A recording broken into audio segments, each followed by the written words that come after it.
ഇന്നത്തെ നമ്മുടെ recipe simple ആയിട്ടുള്ള ഉണ്ണിയപ്പാണ്. അപ്പോൾ ഇത് റെഡിയാക്കാൻ വേണ്ടി ഫസ്റ്റ് നമ്മൾ പച്ചരിയാണ് എടുത്തിരിക്കുന്നത്. അപ്പോൾ ഇത് ജസ്റ്റ് ഒന്ന് കഴുകിയതിന് ശേഷം നമുക്ക് ബ്ലെൻഡറിലേക്ക് ഇട്ട് കൊടുക്കാം. ഇതിലേക്ക് ഉരുക്കി വെച്ച വെള്ളം കൂടി ഒഴിച്ച് കൊടുക്കണം. ഇതിലേക്ക് ആവശ്യത്തിന് ഉപ്പും 1 സ്പൂൺ ഏലക്കപ്പൊടിയും കുറച്ച് ബേക്കിംഗ് സോഡയും ഇട്ട് കൊടുക്കാം. ഇതിലേക്ക് നമുക്ക് മൈസൂർ പഴമാണ് വേണ്ടത്. അപ്പോൾ ഞാനിവിടെ ഒരു 4 പഴം ഇട്ട് കൊടുത്തിട്ടുണ്ട്. അപ്പോൾ ഇത് നന്നായി ബ്ലെൻഡ് ആയതിനു ശേഷം ഇതിലേക്ക് ഒരു 4 സ്പൂൺ മൈദപ്പൊടി ഇട്ട് കൊടുക്കണം. നെക്സ്റ്റ് നമ്മുടെ ആ ഒരു ചട്ടിയിലേക്ക് ആവശ്യത്തിന് എണ്ണ ഒഴിച്ച് കൊടുത്ത് നമുക്ക് തേങ്ങാക്കൊത്തൊന്ന് ഫ്രൈ ചെയ്തെടുക്കണം. ഇത് ജസ്റ്റ് ഒന്ന് ബ്രൗൺ കളർ ആയാൽ നമുക്കിതൊന്ന് മാറ്റി വെക്കാം.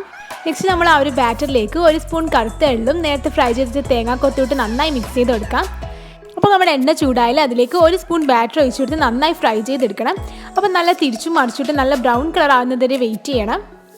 അപ്പോൾ നമ്മുടെ ടേസ്റ്റി ആയിട്ടുള്ള ഉണ്ണിയപ്പം റെഡി ആയിട്ടുണ്ട്. അപ്പോൾ ഇതെല്ലാവരും ഒന്ന് ട്രൈ ചെയ്ത് നോക്കണം. കാരണം ഈസി ആയിട്ട് നമുക്ക് വീട്ടിലുണ്ടാക്കാൻ പറ്റുന്ന റെസിപ്പിയാണ്. അപ്പോൾ ഇതേപോലത്തെ വീഡിയോസിനായി ഫോളോ റിനൂസ് വണ്ടർ.